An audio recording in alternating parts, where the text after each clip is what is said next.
राष्ट्रीय सेवा योजना विशेष हिवाळी श्रमसंस्कार शिबिराचा समारोप सोहळा उत्साहात संपन्न।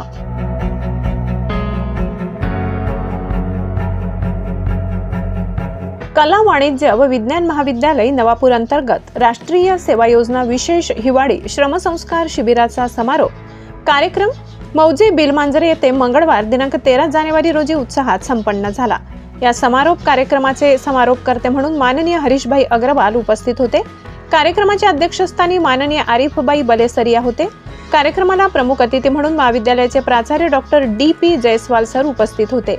यावेळी डॉक्टर मंदा गावित, आदिसभा सदस्य उमवी जळगाव, उपप्राचार्य प्राध्यापक अनिल पाटील तसेच महाविद्यालयातील सर्व प्राध्यापक वृंद, शिक्षकेतर कर्मचारी मोठ्या संख्येने उपस्थित होते। या प्रसंगी प्राचार्य डॉक्टर डी.पी. जयस्वाल सर यांनी आपले प्रेरणादायी मनोगत व्यक्त करत राष्ट्रीय सेवा योजना स्वयंसेवकांनी शिबिरातून सामाजिक भान, शिस्त, संघभावना व सेवाभाव आत्मसात करावा असे आवाहन केले।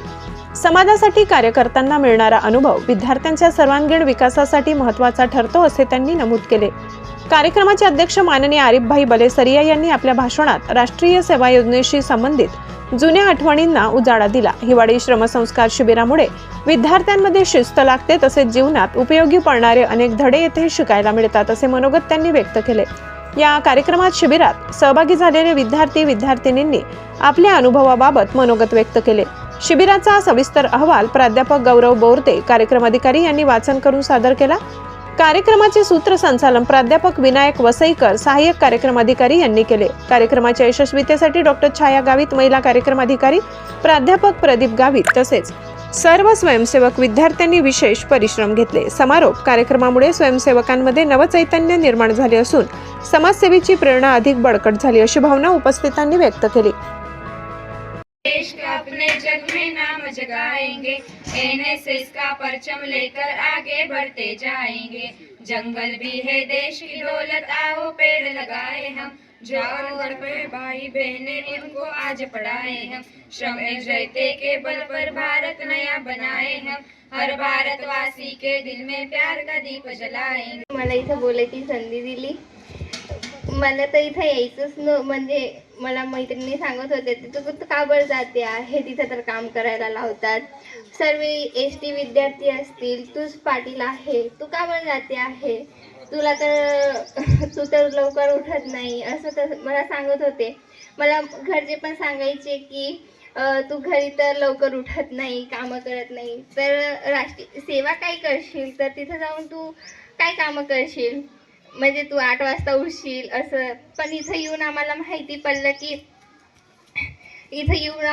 पडलं की सकाळी किती लवकर उठावं लागतं। इथं हॉस्टेलच्या मुली पण राहतात, पण ते किती लवकर उठतात ते पण 4 वाजे, आम्ही तरी 5 वाजता उठायचे होते, तर 4 वाजेचे उठून त्यांची तयारी करायची। मला इथं यायचं नव्हतं, मी तर फॉर्म ज्या दिवशी यायचं होतं त्या दिवशीच मी फॉर्म भरला आणि सिग्नेचर केली। इथं आल्यानंतर आम्ही गेटकडे आलो, मग आम्हाला इथं येऊन पाहिलं तर आम्हाला असं वाटलं की इथं कसं काय राहू। इथं रूममध्ये गेलो तर बापरे, असं वाटलं की इथं तर आम्ही राहूच शकत नाही। मग नंतर एक दिवस गेला, दुसरा दिवस गेला, मग आम्हाला 2-3 दिवसापासून असं वाटलं की नाही, आम्ही तर इथं जास्त दिवस पण राहू शकतो। आम्ही तर इथं म्हणजे असं वाटायला लागलं की नाही, आता हे तर आमचं घरसारखंच झालं आहे। इथले हॉस्टेलचे लहान लहान मुलं पण आमच्यासोबत इतकं छान बोलायचे, आम्हाला रोज स्वीट खायला द्यायचे, तर आम्ही त्यांना थोडं म्हणजे आम्ही राहू द्यायचं, आम्ही 1-2 जास्त घेऊन घ्यायचो आणि मग त्यांना सुद्धा द्यायचो। तर ते इतके आनंदी व्हायचे की आम्हाला दीदी तुम्ही आम्हाला देतात, आम्हाला तर इथं कोणी असं काही देतच नाही, आम्हाला कोणी इथं आमच्याशी गोड बोलत नाही। आम्हाला खूप जण भेटायला येतात पण आमच्याशी चांगलं बोलत नाही, तर आम्ही त्यांच्याशी इतकं गोड बोलायचो, ते पण आम्हाला काही गरज पडली तर आम्हाला मदत करायचे। तर त्यांनी आमचा नंबरसुद्धा घेतला, इतका आम्ही त्यांच्यासोबत इतके क्लोज झालो की ते आम्हाला सांगायचे दीदी आम्ही तिकडे नवापूरला आलो की आम्ही तुम्हाला कॉल करू, तर आम्ही त्यांना नंबरसुद्धा दिला। मग आम्ही दुसऱ्या दिवशी मग आमचे संध्याकाळी आमचे सांस्कृतिक कार्यक्रम व्हायचे। मग पहिल्या दिवशी तितकं बोर झालं तर सर्व उठून जायचे, कोणी मोबाईल बघायचं असं होत होतं। मग 2-3 दिवस गेले, मग चौथ्या दिवशी ते दीदीन ते आले, मग त्यांनी थोडंसं पहिल्या दिवशी मग ते सांगायचे तुम्ही काहीच करत नाही। मग त्यांनी दुसऱ्या दिवशी मग 5व्या दिवशी त्यांनी नाटक केलं. मग त्यांच्यामध्ये मला तर जबरदस्तीच घेतलं, मी तर जातच नव्हती. मग आम्हाला त्यांनी असं आम्हाला सांगायचे की तुम्ही रडायचं माझ्या मागे बसून, पण आम्ही रडायचं ऐवजी ओढणी पांघरून आम्ही हसत होतो. इतकं हसू यायचं की ते दीदीचं म्हणजे आमच्या मागे मुलं पण होते, सर्व आम्हाला इतकं हसू यायचं की काय सांगणार. मग दुसऱ्या दिवशी परत दीदींनी सांगितलं की आपल्याला भूतचं नाटक करायचे आहे. मग दीदींनी आम्हाला आन टायमावर 5-10 मिनिट म्हणजे दुपारीच सांगितलं की आपल्याला करायचं आहे, पण तरी नक्कीच नव्हतं करायचं की नाही करायचं.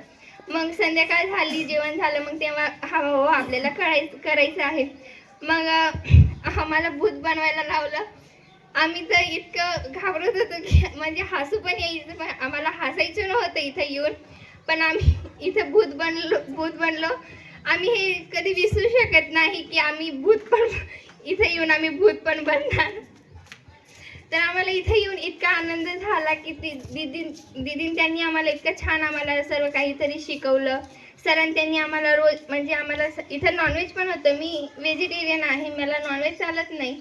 तर मी इथं ऐकलं की बापरे इथं तर नॉनव्हेज पण आहे. मी घरी सांगितलं पण म्हणजे घरी सांगितलं असतं तर मला घ्यायला येऊन गेले असते, म्हणून मी घरी सांगितलं पण नाही की इथं नॉनव्हेज पण आहे. पण मी इथं पाहिलं की पहिले व्हेज बनवायचे आणि नंतर नॉनव्हेज बनवायचे. त्यांचे पण भांडे वेगवेगळे होते, म्हणून मी घरी सांगितलं पण नाही. मग अजून पण मी घरी सांगितलं नाही आहे की इथं नॉनव्हेज पण देतात. मग आम्हाला व्हेज द्यायचे, तर मग त्याच्यासोबत आम्हाला रोज स्वीट पण द्यायचे. मग काल तर आम्हाला खूपच मजा आली. आम्ही भूत पण बनलो होतो. आम्हाला सर्व घाबरत पण होते. आम्ही स्वतः तयार झालो. स्वतःला बघून आम्ही स्वतःच हसत होतो. पण इथे येऊन माहिती पडतं की नाही, काहीतरी शिकायला भेटतं.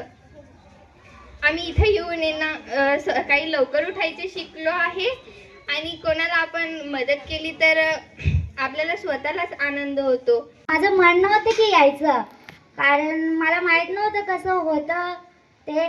मग मी सरांनी माझ्या फ्रेंड्सनी सांगितलं की आपण जाऊ असं. मग तरी पण माझं म्हणणं होतं, माझ्या फ्रेंड्स होत्या त्यांनी आम्हाला फॉर्म घ्यायला सांगितलं. मी घेतलं, बॅगमध्ये ठेवलं, पण मी ते भरलंच नाही. मग ज्या दिवशी आम्हाला सूचना दिली की जायचं असं, त्या दिवशी मी काही ते फॉर्म भरलं आणि ज्या दिवशी जायचं नाही उद्या असं जायचं आणि आज असं ते फॉर्म भरला आणि जमा केलं. आणि जेव्हा यायचं होतं तेव्हा बसमध्ये असं सांगत होते. मी कशाला आले, कारण की घरी ना जास्त काम करावं लागतं. मग मला वाटलं तिथे जाऊन मी लेट उठेल आणि मला थोडा आराम भेटेल म्हणून आली. पण नंतर जेव्हा बसमध्ये असं सांगत होते ना की 5 वाजेला उठायचं असं, मग मला तेव्हा पण माझं मन असं झालं की मला जायचं नव्हतं आज. आणि इथं आल्यावर बसमधून उतरलं, इथं बघितलं, असं वाटलं इथं हॉस्टेलमध्ये ठेवणार. मग मला हॉस्टेलमध्ये राहायला बिलकुल नाही आवडत, कारण की मी पहिलेपासून हॉस्टेलमध्ये राहत होते आणि मला हॉस्टेलचं बिलकुल आवडायचं नाही. मग मम्मीला मी घरी फोन करून सांगितलं की मम्मी मला इथं राहायचंच नाही आहे. मग मम्मी बोलली उद्या येऊन जा असं. पण माझे फ्रेंड्स बोलले की नाही राहून जा असं. मग सरांनी आम्हाला जेव्हा इथं संध्याकाळी बसून सूचना दिली की जेव्हा शेवटच्या टाईमला निघून जातात तेव्हा रडतात असं. मग मी बोलली कशाला रडत असेल, म्हणून मी थांबून गेली. मग पहिल्या दिवशी आम्ही तिथं बाहेर साफ करायला गेलो. ग्रामपंचायतच्या इथं साफ केलं आणि संध्याकाळी काही असं खास कार्यक्रम नाही झाला. थोडंसं आम्ही बोर पण झालो होतो, कारण की कोणी काही बोललंच नाही इथं. मग दुसऱ्या दिवशी थोडंसं जास्त नाही थोडंसं इंटरेस्टिंग झालं. आणि तिसऱ्या दिवशी आम्ही जेव्हा नाही केली सर, थोडी संध्याकाळी धमाल केली सर आपण. मग आम्ही दुसऱ्या दिवशी आम्ही तिथं बंधारा बांधायला गेलो. तेव्हा आम्हाला ग्रुप बनवून दिलं होतं. तेव्हा आमच्या ग्रुपसंग ती ओळख झाली आणि नवीन नवीन माझे फ्रेंड्स बनले.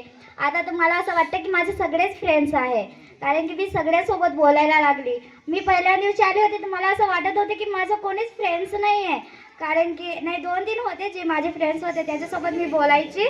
आणि नंतर मला आता असं वाटतं की सगळेच माझे फ्रेंड्स झाले. त्या दिवशी आम्ही जेव्हा बंधारा पूर्ण बांधला त्या दिवशी आम्हाला सरांनी नाश्ता दिला, चिवडा. आम्हाला जेवणामध्ये कधीच कमी नाही पडू दिली. मला असं नाही वाटलं होतं की आम्ही इथे येऊन चिकन खाणार. आम्ही तर रोजच असं एक दिवस सोडून दुसऱ्या दिवशी असं आम्ही चिकन खाल्लं इथं. मग आम्ही जेव्हा आमचं काहीतरी रूमचा प्रॉब्लेम जर राहिला तर आम्ही मॅडमांना सांगितलं, तर आम्हाला मॅडमांनी ते सॉल्व करून दिलं. मला इथे येऊन असा कॉन्फिडन्स वाढला की मी पुढे जाऊन सुद्धा बोलू शकते. मी 6वीमध्ये होती तेव्हा मी एक गाणं सांगितलं होतं स्कूलमध्ये, तेव्हा मी चुकली होती ते गाणं. मग माझं असं मजाक केलं गेलं होतं. मी तेव्हापासून कधी गाणं नाही सांगितलं. मी इथे येऊन गाणं सांगितलं होतं पण मी चुकली पण होती, तरी पण मला मॅडमांनी पण तारीफ केली, सरांनी पण तारीफ केली आणि माझ्या फ्रेंड्सनी पण तारीफ केली. मला खूप खुशी वाटली. मग मी दुसऱ्या दिवशी गाणं सांगायला आली तेव्हा मी सांगितलं होतं की मी पूर्ण गाणं सांगेल असं, पण चुकून माझ्या मोबाईलमध्ये माझं दुसरं सॉन्ग दाबलं गेलं होतं. मग मी स्टॉप झाली, त्यासाठी सॉरी. आणि मला असं काय नवीन एक्सपिरियन्स आला की दुसऱ्या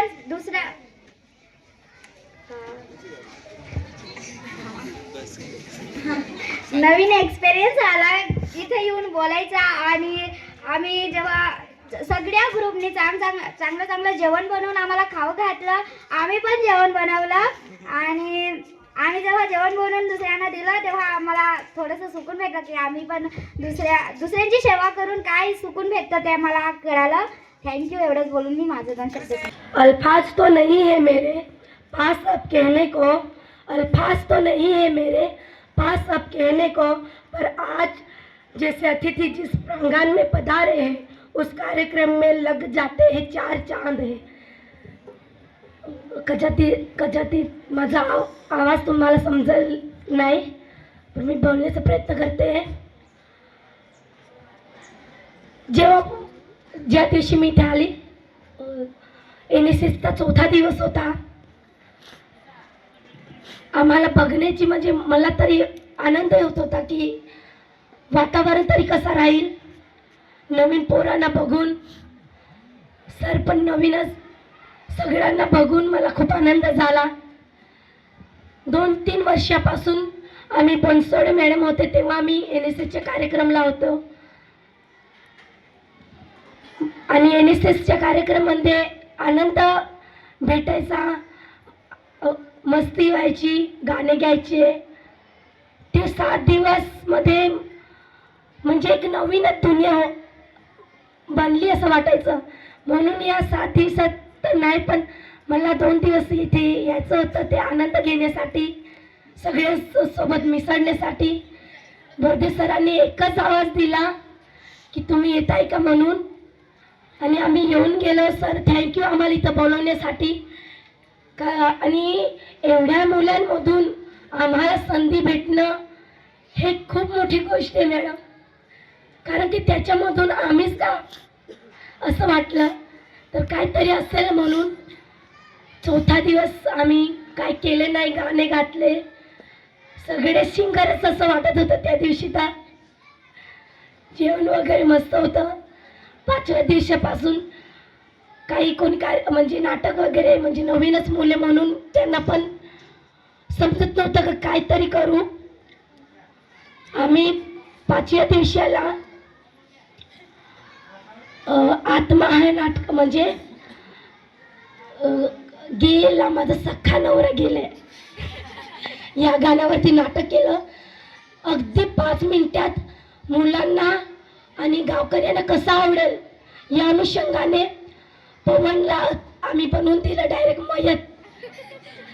आणि पोरीनं तरी काही यायचं नाही, म्हटलं तुम्ही ओढणी फांगरा, बाकीचं मी सांभाळून घेईन. असं पहिलं आम्ही शिक्षणाचं महत्त्व दाखवला. आणि नंतर मनोरंजनासाठी म्हणजे नाटक घेतलं. सर्वांनी इतका आवडला. त्याच्या दुसऱ्या दिवशी 6व्या दिवशी जे न करणारे विद्यार्थी सुद्धा त्यांनी सुद्धा नाटक घेतला. याला हे बघून मला खूप आनंद झाला, कारण की सरांनी इथं बोलून आमच्याकडून कोणीतरी काहीतरी शिकलं असं वाटलं. नाहीतर मुली सांगायच्या काय दीदी म्हणे गाणे सांगतात म्हणे, नाचून झोपून जातात. पण बघून आम्हाला कोणीतरी काय शिकलं, मला खरंच खूप आनंद झाला. काल पण आम्ही प्रेतात्मा आहोत. मी सगळे असे म्हणजे खरंच प्रेतात्मासारखे वाटत होते. असे निघाले म्हणजे चांगला होता नाटक. पण याच्यानंतर दुसऱ्या वर्षाला तरी, या वर्षी तर कोणी एवढे प्रयत्न तर खूप केलेत, पण याच्यापेक्षा चांगला कार्यक्रम होईल यासाठी प्रयत्न करायचे. NSS फक्त इथून येऊन बसायचं नसतं, त्याच्यामधून नवीन म्हणजे मुलांमध्ये असते कला पण दाखवत नाही, पण NSS शिकवते. इथे येऊन बोलायची, तेच प्रदर्शन करायची, तेव्हाच तर म्हणजे कला बाहेर निघते. बसुडे मॅडम असे सांगतात, त्यांचे शब्द मला आठवते, कला बाहेर काढण्याची एक स्टेज असते. माझं आवाज खरंच मला खूप बोलायचं होतं, पण आवाजामुळे मला ना तुमची एक शायरी सांगून देऊ द्या.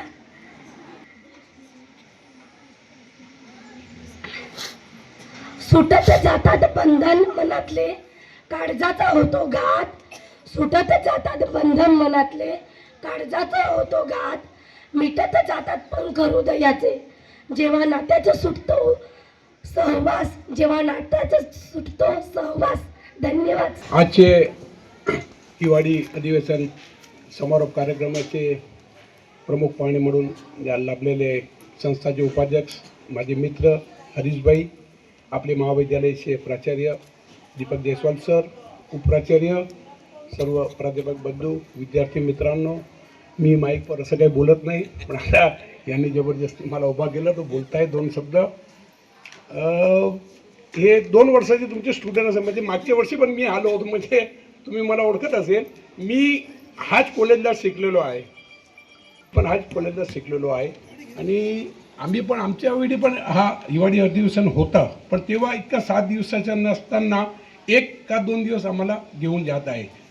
आणि हे जे सर लोकांनी तुम्हाला आता जे सांगितलं ते तुम्हाला आठवण राहील, स्मरण राहील, त्याचं मी तुम्हाला एक उदाहरण सांगतो. मला कॉलेज सोडायला 25 वर्ष झालेले आहे, 45 इयर्स झालेले आहे, बरोबर. आत्ताच आम्ही 1-2 दिवस पूर्वी आमचे जे कॉलेजचे जे मित्र होते त्याची आम्ही एक पार्टी म्हणजे माझ्या फार्म हाऊसवर आम्ही ठेवली होतं. तुम्हाला आश्चर्य वाटेल, मुंबई, पुणे, अहमदाबाद इथून सर्व आमचे जे मित्र आहे सर्व आले. लगभग 50पेक्षा जास्त आम्ही मित्र एकत्र झालो होतो. त्याच्यात आमच्याबरोबर जे शिकलेली मुली आहेत ते पण आले होते. आम्ही रूम्स वगैरे बुक्स केलं होतं हॉटेलमध्ये. आणि तुम्हाला आश्चर्य वाटले, आम्ही गोष्टीला पडलो तर सकाळी 4पर्यंत हे सर्व चालले, कोणी झोपला नाही. आणि सकाळी तसंच जे बाई कार आले होते ते निघून गेले. आणि हे आठवणी म्हणजे हा विषय पण निघाला होता की बुवा आपण तसं कॅम्पमध्ये गेलो होतो, हे गेलो होतो किंवा काय केलं होतं. तो आम्ही म्हणजे जे आमच्याबरोबर होते ते आमच्या प्रोफेसरांची आम्ही नकल केली होती त्यावेळी, बरोबर. म्हणजे ओपनमध्ये त्यांच्यासमोर केली होती. तो या म्हणजे 45 वर्षांनी ज्यांनी जे प्रोफेसरांची नकल केली होती त्यांनी अजून करून तिथे दाखवलं होतं काल, म्हणजे 2 दिवस अगोदर. म्हणजे हे जे आठवण जे सांगताय ते तुम्हाला आत्ता त्याची कल्पना नाही, पण तुम्ही जेव्हा म्हणजे बिझनेसमध्ये येईल, सर्व्हिसमध्ये जे आहेत 20-25 वर्ष येईल तेव्हा तुम्हाला मित्राची आठवण येईल. आणि हा जे आहे हिवाळी येते याच्यात आपल्यामध्ये एक सेल्फ डिसिप्लिन्स येतो, हे नक्की आहे, हे आपल्याला कळतो. कारण का आपण घरी जसं वागणूक देतो आणि इथे जे वागणूक आहे त्याच्यात दोघीमध्ये फरक आहे. आता मी आज सकाळी पेपरमध्ये वाचलं, तुमचे सर्व फोटो पाहिलं मी हे बंधारा बांधताना. त्याच्यासाठी मी आपला सर्वांच्या संस्थावती खूप खूप आभार मानतो. कारण मागच्या वर्षी तुम्ही गडदमध्ये हे जे बनवलं होतं, बरोबर, बंधारा, तो गडदला पाणीचा प्रॉब्लेम सॉल्व्ह होऊन गेलेला आहे बोरिंगमध्ये. तसं इथे बिनमांजराला पण पाणीच्या उन्हाळ्यात जबरदस्त प्रॉब्लेम आहे. आता तुम्ही हे जर बनवलेले आहे, तुम्ही असं एक्सपेक्टेशन ठेवतो की इथे पण हे प्रॉब्लेम सॉल्व्ह होईल. समारोप प्रसंगी, या शिबिराच्या समारोप प्रसंगी इथं उपस्थित आपल्या संस्थेचे उपाध्यक्ष व आपले मार्गदर्शक हरीशभाई अग्रवाल, आपल्याला सतत आपल्या कॅम्पसमध्ये येणारे, आपल्याला सतत सगळ्या गोष्टींमध्ये मदत करणारे आपल्या संस्थेचे कोषाध्यक्ष माननीय आरिफभाई, आपले उत्तर महाराष्ट्र विद्यापीठाच्या सिनेट सदस्य व आपल्या महाविद्यालयाचे प्राचार्य मंदा गावित मॅडम, दुसरे प्राचार्य अनिल पाटील सर, या कार्यक्रम अधिकारी ज्यांनी हा कार्यक्रम यशस्वीरित्या पार पाडला. हे शिबिर अतिशय ज्यांच्या श्रमाने, ज्यांच्या कष्टाने हे शिबिर अतिशय यशस्वी पार पडलं असे कार्यक्रम अधिकारी व आमच्या विद्यार्थ्यांचे आदर्श असे आमचे गौरव बोर्दे सर, त्यांची सर्व टीम, छाया गावित मॅडम, वसईकर सर, त्याच्यानंतर इथं असलेले सैंदाने सर आणि ज्यांनी या शिबिराला मदत केली असे सगळे माझे सगळे प्राध्यापक वृंद, इथं या ज्या स्थळी आपण जिथं जमलेलो आहोत, या आश्रमशाळेचे मुख्याध्यापक रमेश गावित सर, भामरे सर, इथं शिबिरार्थी विद्यार्थी ज्यांनी 7 दिवस अतिशय कष्टाने, इथं मेहनतीने इथं 7 दिवस इथं घालवले आहे आणि इथून एक मोठी शिदोरी घेऊन जाणार आहेत असे माझे सर्व विद्यार्थी मित्रांनी, मैत्रिणींनो. भाई, तुम्ही मला प्राचार्य बनल्यानंतर खूप असे आपल्या कॉलेजला कार्यक्रम झाले, पण अतिशय महत्त्वाचा हा जो कार्यक्रम होता तो म्हणजे हे हिवाळी शिबिर, जिथं आपण 7 दिवस आपण निवासी विद्यार्थ्यांना ठेवतो आणि त्यांची सगळी जबाबदारी आपल्यावर असते. आणि आज मला गर्वाने, अभिमानाने सांगतोय की आमच्या सगळ्या प्राध्यापकांच्या वतीने, आमच्या टीमच्या वतीने हा शिबिर अतिशय यशस्वी झालेला आहे.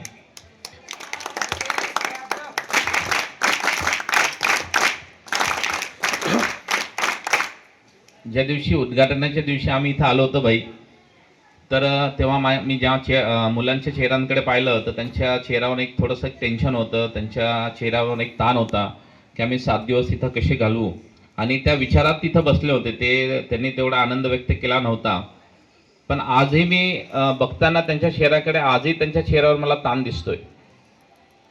ते ताणाचं कारण असं आहे की आज तुम्ही एकमेकांना सोडतायत. तुम्ही 7 दिवस जे एकमेकांबरोबर घालवले, आपण एकमेकांच्या सुखात राहिलो, आपण एकमेकांच्या ज्या गोष्टी शेअर केल्या आणि आज आपण एकमेकांना इथं आज म्हणजे कॅम्पमध्ये, म्हणजे तुम्ही दिवस रात्र एकत्र राहायचेत आणि आज तुम्ही एकमेकांना इथं सोडणाऱ्या समारोप आहेत. आणि त्या समारोपाचा वेळी किती दुःख होतं हे आम्हालाही समजू शकतं. योगेश खेरनार, नजरबाज न्यूज, नवापूर.